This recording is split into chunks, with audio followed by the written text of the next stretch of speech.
Hello, I'm Alexander OK, and welcome to episode 24 of my look at the Japanese tech tree in War Thunder. Today I'll be looking at the Ki-108, the Japanese twin-engined heavy fighter. It's a development of the Ki-102, of which we have the B or Otsu variant already in War Thunder. This is the ground strike variant. I'll talk a little about the other variants which we don't have in game, because this is essentially the history of the Ki-108 project. Currently the Ki-108 sits at a BR of 4.0, so the matches you'll see are at that battle rating, but it will actually be dropping down to 3.7.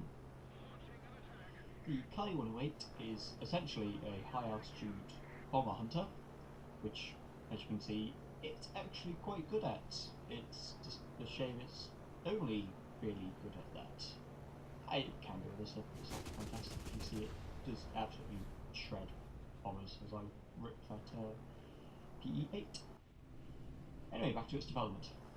So it's a development of the Ki-102 fighter.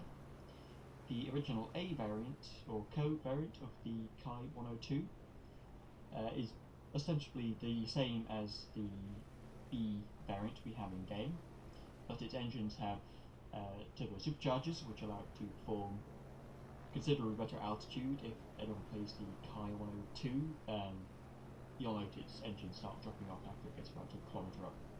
So you have to, taking out that bomber, turn away from, head back towards my allies rather, because, well, you don't want to be fighting single-engined fighters in this plane, particularly if they have altitude on you, or even are at the same altitude.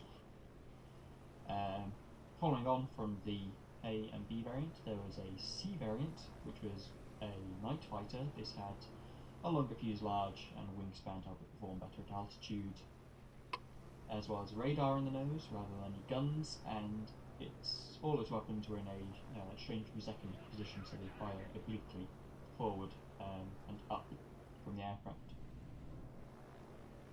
There are two Ki-108 prototypes which were converted from Ki-102B airframes. These had the improvements of the C variant and a pressurized cabin, which is why you have this rather cool, a bit strange looking cockpit in this plane, which I'll show you on the end at the end of this video. Has a really cool interior cockpit with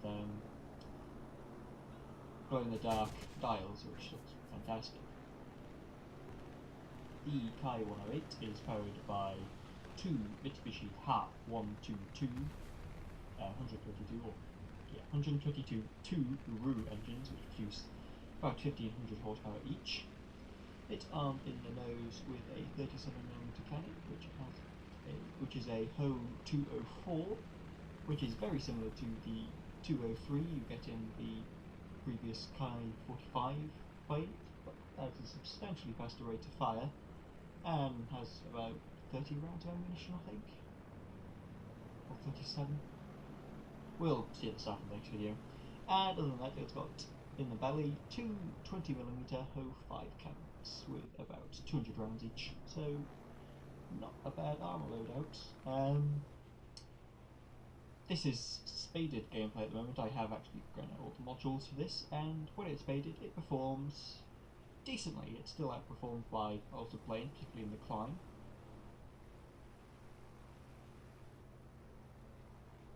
Under Japanese planes and planes like an air spawn, I should say, rather. And this is really bad when you're first grinding out this plane, because its engines overheat a lot, and you can damage them by flying the plane at 100%, which is awful. I must say I really hated grinding out this plane. That being said, it's not really meant for the sort of low altitude dogfight which War Thunder tends to descend into. Rather, instead, it's meant to be climb to altitude and intercept bombers, which it is very, very good at. It's just you don't get to do that a lot in the plane. Here I'm running away from this I-185, however I don't need to worry because he's basically going to run away and hide in his airfield, but we'll get back to that later. I should say, if anyone on this Calkin goal map is camping on their airfield, what I'm about to show you is probably the best way if you're impatient and can't be bothered killing the tanks, is the best way to win the match if they're the last person. And, you know, don't do that thing where they J out. So if you fly west to east from the airfield, there is a sort of plateau which allows you to get within nearly a kilometre of the airfield without the AA being able to shoot at you, because, well, there's ground in the way, and while the AA is very powerful, it can't teleport shells through the earth, or does it should.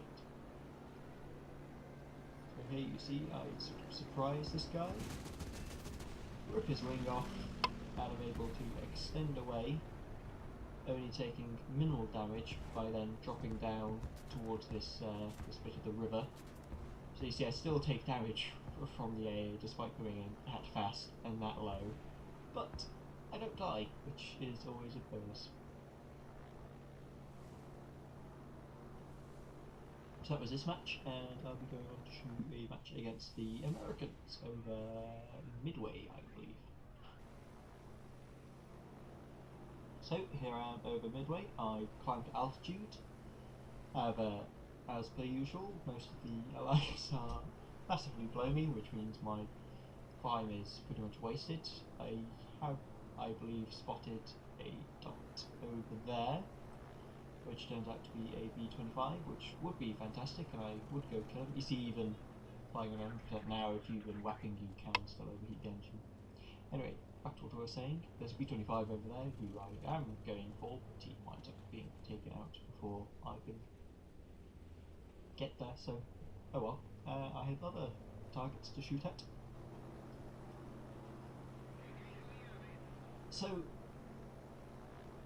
this plane, with its turbocharged engines and its pressurised cabin, is really meant for very hard. We're talking like over 6,000 metres, and over 6,000 metres it performs well. It's just you almost never get there, and if you are fighting opponents up there, they've probably already climbed to altitude. What I do think this plane is quite good for is when you get people running away at the end of the match.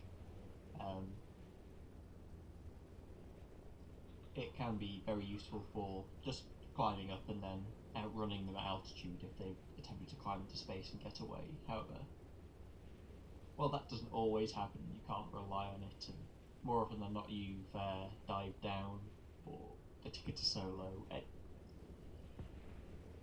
It's a fun plane once you've got it spaded and you fly it sort of correctly, which is very much boom and zoom, although it's not even great at boom and zoom because it's got pretty poor energy retention. I was attempting to dive on the enemies down there, but it fortunately I spot this P-51 last minute. He flies underneath me and I loop over. You see how quickly I'm bleeding speed in this aircraft. Fortunately the P-51 is also bleeding speed, and once you've got it fully upgraded, the acceleration isn't bad, but it can be pretty poor before you've got all the modules unlocked. So you can see I'm able to get speed on this P-51 and climb up for him. If I was a little bit better at shooting, I probably could have got him there. So I loop under. This plane, like all Japanese twin-engine heavy fighters, although maybe not Ki-109, is very beautiful for a twin-engine fighter, but assuming who flies a single-engine fighter properly, almost any of them can outmaneuver you. I was just lucky to get hits which essentially disabled that P-51 and enabled me to get guns in. I'm very surprised that the dogfight at low altitude has almost disappeared. There's no enemies and there's no allies. It's just me and this A6M versus whatever allied fighter is left, which is just one.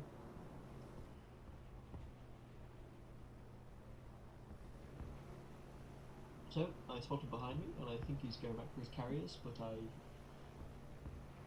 turns out he's actually not, and he's actually flying towards me. But I've got altitude on him, so I should be okay, and it's now a 1-on-1 since my A6M3 has crashed.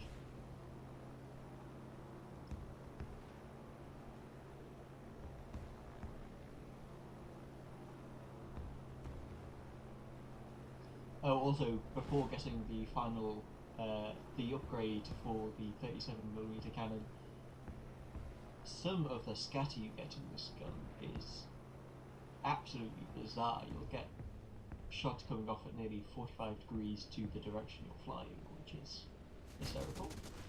Again, poor shooting on my part, and a few sparks off the Corsair there means I don't get killed quite yet. However, well, I had altitude on him, so I'm able to move, to pull back up and move it to Baton 6 again.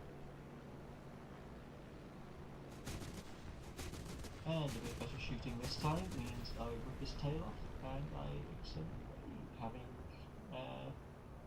being the last survivor of this match. So I'll show you the inside of the cabin in a bit. It is really good looking. It looks fantastic in night battles, particularly. This is only sort of a dawn battle, I think, but it still looks pretty good. But yes, this is the Ki-108. Once you've spaded it, it's not a bad fighter, but well, there's a reason you don't really see many of these. I've landed okay. Thank you all for watching. Goodbye.